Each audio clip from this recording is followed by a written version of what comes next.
K Muraleedharan കൂടി എന്തോ സാധനം അടിച്ചിട്ടുണ്ട്. എന്തൊക്കെയോ വിഷമങ്ങളുണ്ട് മൂപ്പർക്ക്. ചിലപ്പോൾ ആരും മൈൻഡ് ചെയ്യാത്തത് കൊണ്ടായിരിക്കാം. എങ്ങനെ നടന്ന മനുഷ്യനാ.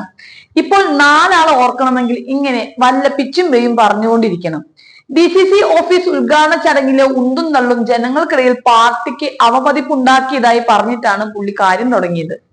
പാർട്ടിയുടെ ഓരോ ചലനങ്ങളും വീക്ഷിക്കുന്നവർ ചുറ്റുപാടും ഉണ്ടെന്നും അതുകൊണ്ട് എല്ലാ പൊതുപ്രവർത്തകരും ജാഗ്രത പാലിക്കണമെന്നും മുരളീധരൻ കൂട്ടിച്ചേർത്തു.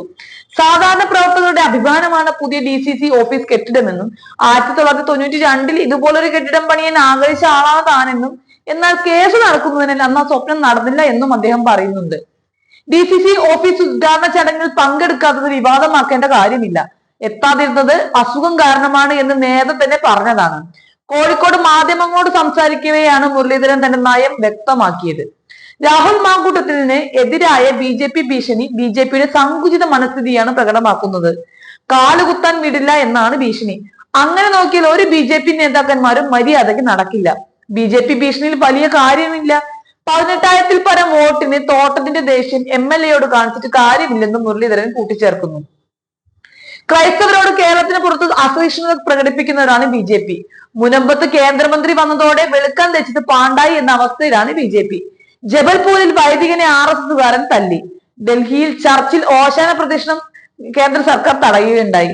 ക്രൈസ്തവരുടെ സ്വത്തിൽ കണ്ണു വെച്ചുകൊണ്ട് ഓർഗനൈസറിൽ ലേഖനം വന്നു.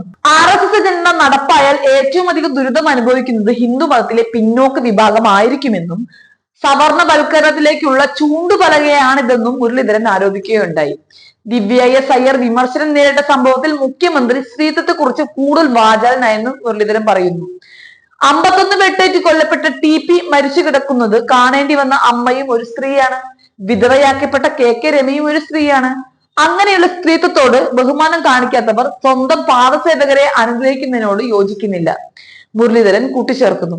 തന്റെ മനസ്ഥിതിയെ കുറിച്ച് KK രാഗേഷ് മാർക്കിടേണ്ടതില്ലെന്നും പിണറായിയുടെയും രാഗേഷിന്റെയും സർട്ടിഫിക്കറ്റ് ആവശ്യമില്ലെന്നും സ്ത്രീ ആയാലും പുരുഷനായാലും പറയേണ്ടത് ഇനിയും പറയുമെന്നും സിവിൽ സർവീസ് ചട്ടം ആര് ലംഘിച്ചാലും അതിനെ പിന്തുണയ്ക്കില്ലെന്നും മുരളീധരൻ വ്യക്തമാക്കുന്നുണ്ട്. മാത്രമല്ല നിലമ്പൂർ തെരഞ്ഞെടുപ്പിനെ കുറിച്ചും മുരളീധരൻ സംസാരിക്കുകയുണ്ടായി. തെരഞ്ഞെടുപ്പിൽ ഒറ്റക്കെട്ടായി മുന്നണി മുന്നോട്ട് നീങ്ങുമെന്ന് പറഞ്ഞ മുരളീധരൻ EDയെ തങ്ങൾക്ക് ഭയമില്ലെന്ന് രാഹുൽ ഗാന്ധിക്കും സോണിയാഗാന്ധിക്കും എതിരായി ED അന്വേഷണത്തെ കുറിച്ചും പ്രതികരിച്ചു. ED കേന്ദ്രവിലാസം സംഘടനയാണ്. ED കാര്യമായി പെരുമാറാത്ത BJP ഇതര സംസ്ഥാനം കേരളം മാത്രമാണ്. പകുതി BJPയും പകുതി CPMുമായ അർദ്ധനാരീശ്വരനാണ് പിണറായി. കേരളം ഒഴികെ മറ്റെല്ലാ സംസ്ഥാനത്തും ED മുഖ്യമന്ത്രിമാരെ ഉപദ്രവിക്കുന്നത് അതുകൊണ്ടാണെന്നും മുരളീധരൻ പരിഹസിച്ചു. രാഹുൽ ഗാന്ധിയുടെ ഇമേജ് തകർക്കാൻ ഒരു EDയും വളർന്നിട്ടില്ലെന്നും അദ്ദേഹം കൂട്ടിച്ചേർക്കുകയുണ്ടായി.